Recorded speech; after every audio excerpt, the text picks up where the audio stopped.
All right, man, peace.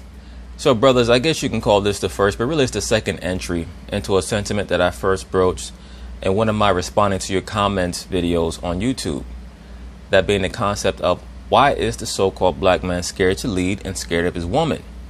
So I'll call this volume 1 for the sake of originality purposes, because the original video was not really an actual video. It was more of a responding to your comments video added into that series.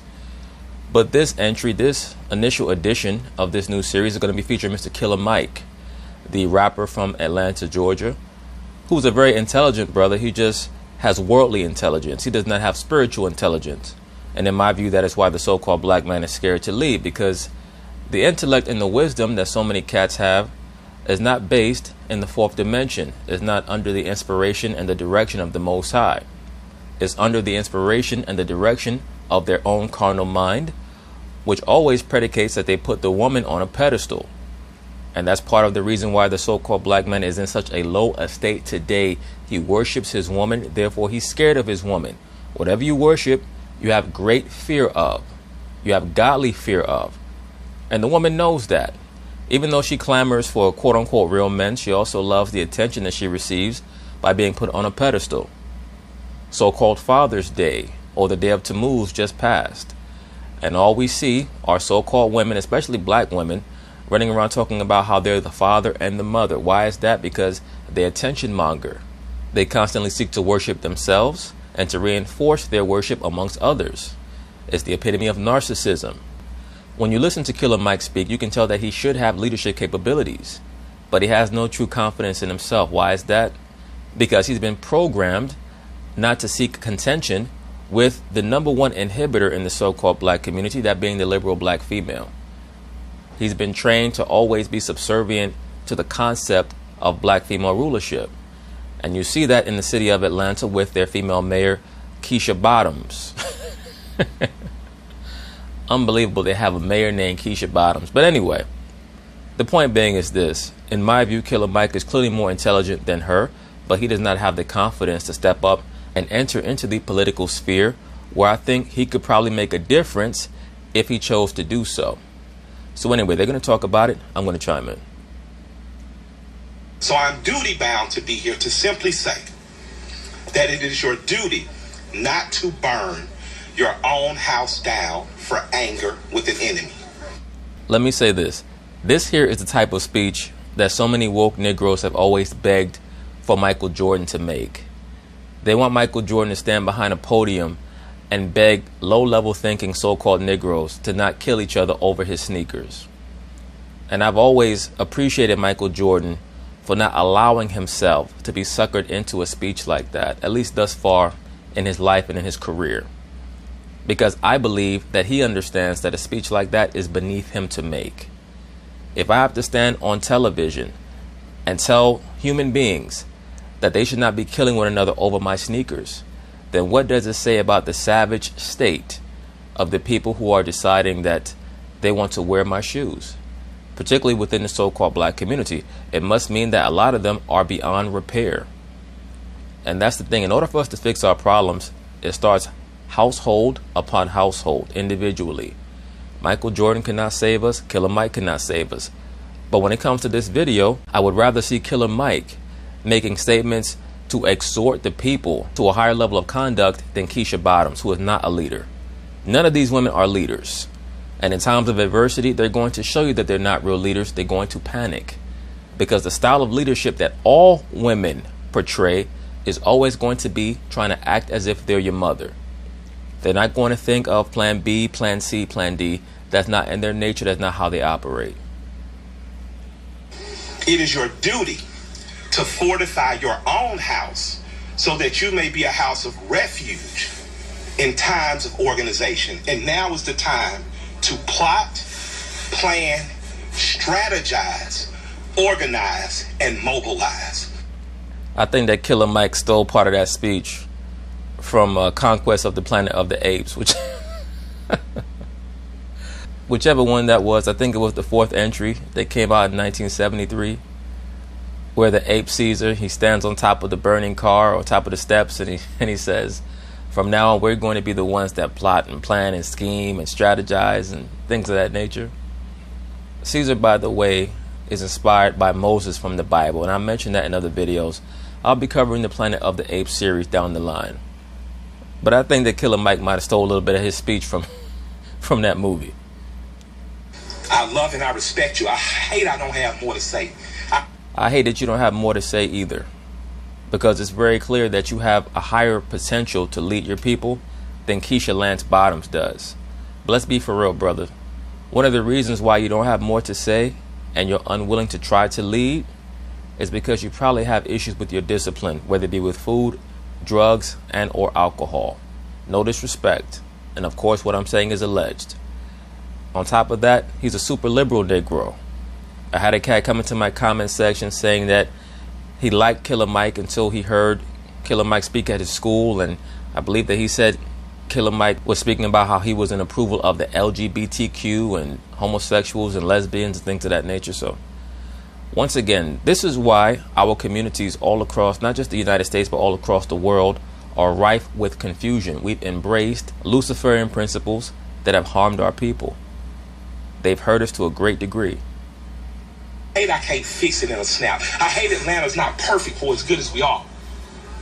But we have to be better than this moment. We have to be better than burning down our own homes. Because if we lose Atlanta, what else we got? That, of course, is Killer Mike. Killer Mike joins us right now on the program. Thank you so much for joining us. I really appreciate you taking the time. Thank you for having me. I appreciate you guys, man. Killer Mike, I appreciate you not only as an artist, but as an activist. You've been an intellect. Your sacrifices and your discipline for our culture have been so very needed. Right, but what culture is that? In the hip-hop world, they love using that term, the culture. What culture are you talking about? Air Jordan sneakers, cornrows, big fat rope chains, baggy jeans, Adidas. What are you talking about? The culture. Like, stop that. There's no real culture. Hip-hop is not a culture. Hip-hop is a manifestation of the so-called black man's creativity. That's all it is. And I'm grateful for you. And also, Atlanta's mayor, she gonna be the first black president.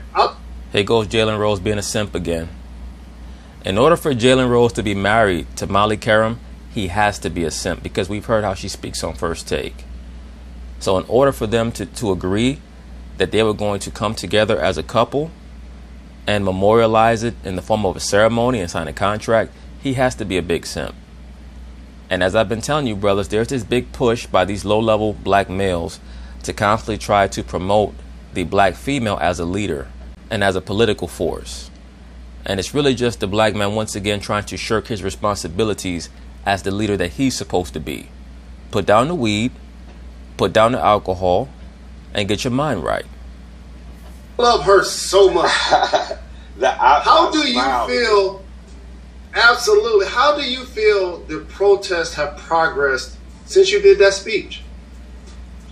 How the protests have progressed is that they've gone from being 90% non-black to being 89% non-black.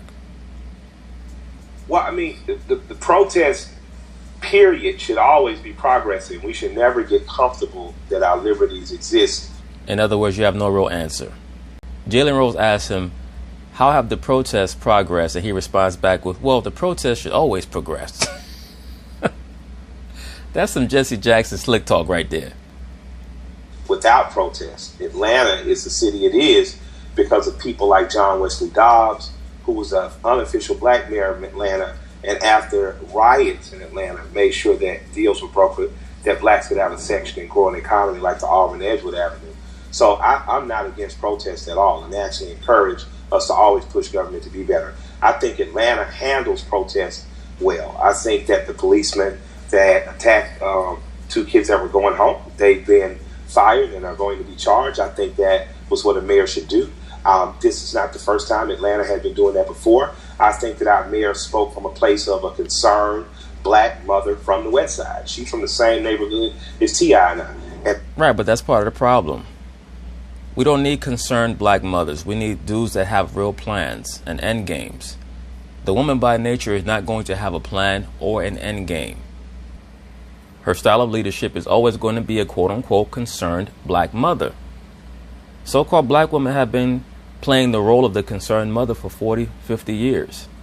And all it's done is enable these young so-called black boys to go from the household to a corrupt school system to the penitentiary system. So it's not working. We need a real plan. I heard her backstage telling them to hold police or anyone going in because she wanted an opportunity to try to get people to go home. And that's a concerned black woman. That's bigger, badder than a politician. That's your mother and your auntie. Once again, more mother equals God programming. These are the things that are holding the so-called black man back, that mama's boy mentality. And these guys have this shit reinforced within them from their youth. And it's not working. This is why the so-called black man gets no respect across the world. And he makes a mockery of himself all the time, trying to keep his mother on a pedestal. Women are wonderful. Mothers are beautiful. All that is great. But even in the animal kingdom, when the young lion's mane starts to sprout, he must leave the pride. He cannot be up under his mother for his entire life. That's not how it works. Appreciated her in that moment, letting the veneer of politician down and simply being, an angry black woman that didn't want to see people get hurt. Well, the problem is that most angry black women do want to see people get hurt. As a matter of fact, as any real lawyer will tell you, 80 to 85% of all men are locked up over a woman. And that's why I've mentioned in many of these other videos, these dudes are always talking about Karens, these angry white women. Let's talk about the Keishas. Because a lot of you niggas are locked up over an angry black woman who's upset with you over child support, or over the fact that you've moved on to someone else, or over the fact that she went through your phone and saw a phone number that she didn't like, and things of that nature. So let's start with the overglorification. Let's address the facts from every angle. And of course, we're going to end up stepping on some toes, but that's the only way that real changes are going to be made. Trolling the police and trolling the so-called white man, that's momentary satisfaction. That's like going to McDonald's and getting a hamburger. Yes, it might quiet your stomach, but there's nothing nutritious going in. Nothing long-lasting. I respect her. I actually think she definitely is going to be on the national political stage. Well, that's what she's aiming for. She's trying to put her name into the hat, or keep her name in the running for possibly being Joe Biden's VP. And all the talk about black women VPs, I think she's as fit as any other candidate. The Democratic Party is so done. Like, they are so fucking finished. Barack Obama, he really did usher in the end of the Democratic Party. Now it's just... it's like just a super liberal fucking cesspool. It's pathetic, man. Well, this fight for inequality has touched all corners of our society, including sports. And one of the coaches of the Broncos, Vic Fangio, was asked about the elements of racism in the NFL, and here's what he had to say. I don't see racism at all in the NFL. I don't see discrimination in the NFL. Well, here's the issue, Vic. It's not really for you to see. Someone asking an older Caucasian man if he sees racism somewhere, that's like asking a young so-called black boy or young so-called black girl, do they see anti-Semitism somewhere? They wouldn't even know how to look for it because they're not the targets of it. We live in a great atmosphere, like I alluded to. Yes, for you, where you can have no talent in the game of football, and yet you can preside over a group of young so-called black men, and rest assured that even if you get fired, your same name will be thrown back into the hat for consideration to coach somewhere else. Most so-called black men, they get one opportunity to be a head coach in the NFL, and then they might possibly be hired as a coordinator somewhere else. But how many so-called black men get multiple opportunities to be a head coach in various places unless they've gotten to a Super Bowl somewhere? Like, in order for the dude Jim Caldwell or Lovie Smith or any of these guys to get opportunities to coach somewhere else, they had to have taken their team to a damn Super Bowl. Earlier, we're lucky. We all live together, joined as one for one common goal. For the team to win and for you to keep your job, right? And we all intermingle and mix tremendously.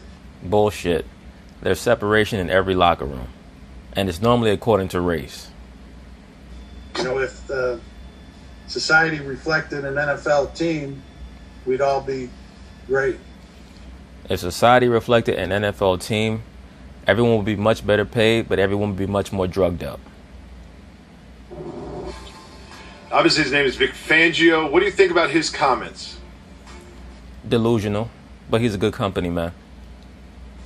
I think, well, I just like to say I've known many people that have played in the NFL, including my best friend from kindergarten, Robert Hicks, who was a Buffalo Bill, Stanley Pritchard, whose mother taught us, who was a former Dolphin. I'd like to say that, you know, I've heard more times than not from NFL players, and not in particular those two, but just you're in rooms, you hearing, they refer to the NFL as a plantation. So, it is a lot like a plantation, but I will compare it more to the old gladiatorial style from ancient Rome. They train very much like how the ancient gladiators trained, and even how they're adorned with the helmets and the shoulder pads is very much akin to the gladiatorial combat arenas of ancient Rome. I'd like to challenge Mr. Fangio to have some open and honest dialogue with players that don't look like him about what it really feels like to wear that helmet. The gladiatorial training schools, they had training camps and things like that, very much like the modern NFL players do. To know that there's certain things you can't say because your owner may not agree or hold a political thought. And I'd also like to give him the challenge of going on YouTube and looking at 1 hour of Jane Elliott and her blue and brown eye experiment.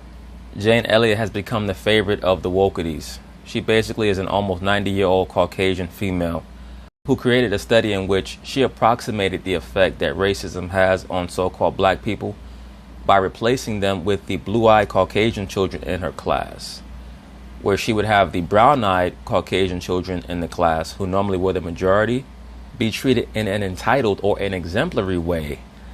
And the blue-eyed kids, they would be diminished. They would be talked down to. They would be scolded far harsher. They would have less recess time. And even though the experiment only lasted a week, she noted that there were some psychological effects on the children that she ran this program on. And then she would reverse it and make the blue-eyed children the adorned ones, the ones who were the favorites. And the brown-eyed ones would be the diminished demographic. But what she noticed is that even though she had them switch roles, the blue-eyed children, they were more compassionate to the brown-eyed children because of what they were forced to endure during the first week. I believe that in her study, she even found that the test scores of the blue-eyed children started to diminish after only a few days of being treated less than. They had more communication issues, lower self-confidence, things of that nature. So she was able to prove beyond a shadow of a doubt that once you develop a caste system in a society, it does psychologically and intellectually affect the cognitive function of that diminished caste. Because a lot of times white people think everything is okay because they're ignorant and don't know better. And I don't mean ignorant as a derogatory term. In our ignorance, we may not know how things are being skewed. But once you know, you can't unsee. So I'd like to give Coach that homework. He should take a page out of the Jane Elliott playbook and try to get more depth. And of course, Jane Elliott, she uses a lot of race mongering so that she can hide one of her true ideologies, which is the promotion of the LGBTQ. Knowledge on that, and I challenge him to talk to some of his players in private, alone, about what it really feels like to be a black player in a league where the coaches do not represent you in terms of what you look like. Many of the coordinators do not, and definitely the ownership does not. Well, I'll have to wonder about how much exactly that affects many of the brothers in the NFL, especially in light of the fact that many of them are being raised in households without a black male authority figure. I actually think that many of them might have an even greater problem with a black male head coach than they would a white male head coach, because they're accustomed to being raised in an environment where their own mother will normally show more respect to the Caucasian man and the image of Caucasian male authority than they will black male authority. And that trickles down to the children, and it shows in how receptive many so-called black players are to instruction or harsh reprimand from a so-called black coach as opposed to a so-called white coach, where they're far more receptive to receive the correction from the so-called Caucasian coach than they will the so-called black coach. that is a very, very, very big building to look at and say that racism does not exist here. Racism exists in every corner of this country, Mrs. Fangio, and I challenge you to find it within your own square and within your own self and to rid ourselves of it finally, including you. Especially a gentleman that was in the league during Colin Kaepernick's silent protest during the national anthem that ultimately led for him being blackballed out of the league. So, Absolutely. Ironically, his former team, the San Francisco 49ers, they participated in the blackout yesterday, Killer Mike, and they want to... Once again, that is why you should not trust this so-called woke black renaissance that so many of these major corporations seem to be on board with. It very clearly is a marketing strategy. For Black Lives Matter. And a political strategy as well. Right now and everything. How do you feel about people who are, I consider, late to the party, but now feel like they want to join? Well, you're not talking about people, you're talking about organizations. An organization, right, corporations, really, is going to do what's best in the times in terms of marketing standpoint, not to be damaged by the times. So those organizations, but we don't know if the individual people that were involved in the firing and blackballing and calling have a change of heart, and I would assume they do not. The question becomes, as a society, when are we going to become disciplined and supportive enough of those that are willing to fight for our freedom? No, the question is, as a quote-unquote community, when are we going to become supportive of one another? Because until that happens, you can talk about the police all you want. We're still going to be at the bottom of every stat of importance and at the top of every stat that is important in a bad or malicious or insidious way. We have to focus on ourselves. A lot of these topics are just red herrings. Even if we don't agree with it, to protest, because this is not the first time it happened. His name was Chris Jackson at the time. But we had a player that, when I looked at the Michigan Fab Five, and I looked at Chris when he played for the Nuggets. Definitely, I think it's Moad now. Mahmoud Abdul Rauf is the name that the brother changed his name to, formerly Chris Jackson, who used to light people up in college. I remember watching him at LSU with Shaq when I was a little boy. And he got to the NBA, and he was a dude who can get super hot. He was one of many small guards that played in the NBA in the 90s that normally average around 16, 17 points per game because of the style of play at that time. But if they got hot, they could score 50. He was one. Dana Barros was another.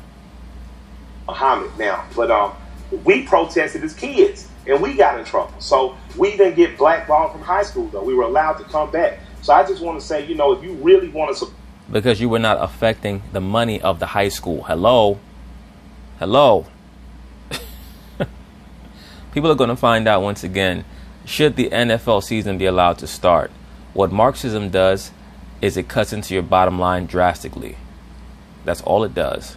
And it's worked nowhere. It's never worked anywhere. Marxism/communism has never worked anywhere. But people continue to try to force its implementation.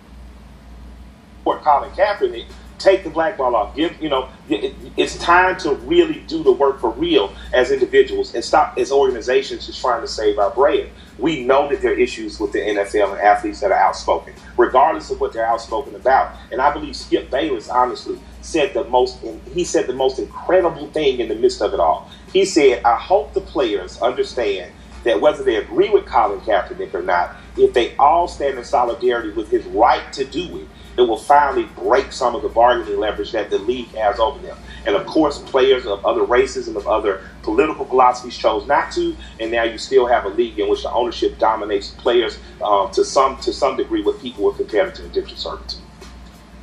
I mean, with the environment in our society being the way it is now, and as we head into the NFL season, it's obviously you think that perhaps we'll have sort of resurgence of people kneeling for the anthem. And when asked about that, Drew Brees, the quarterback of the Saints, said, I will never agree with anybody disrespecting the flag. What do you think about those comments? I would like to know what he considers disrespect, because he's already made it clear what he considers disrespect. Someone, quote unquote, protesting during the national anthem, not standing at attention with their hand over their heart, done whatever it is that he believes in. And he has the right to that. What he does not have the right to do is tell someone that they don't have the right to protest. He could say he doesn't agree with it. but he cannot stop someone from doing it. That's the difference. And when I travel and we perform in Germany, I never see a Nazi flag. I don't see streets named for Nazis, because Nazis are a part of history that Germany understands was a cancer and corrupt, and they've ridded themselves of. Drew Brees plays in the Deep South. As we travel through the South, we see the Confederate flag everywhere that bounds. That is a treacherous flag. I agree.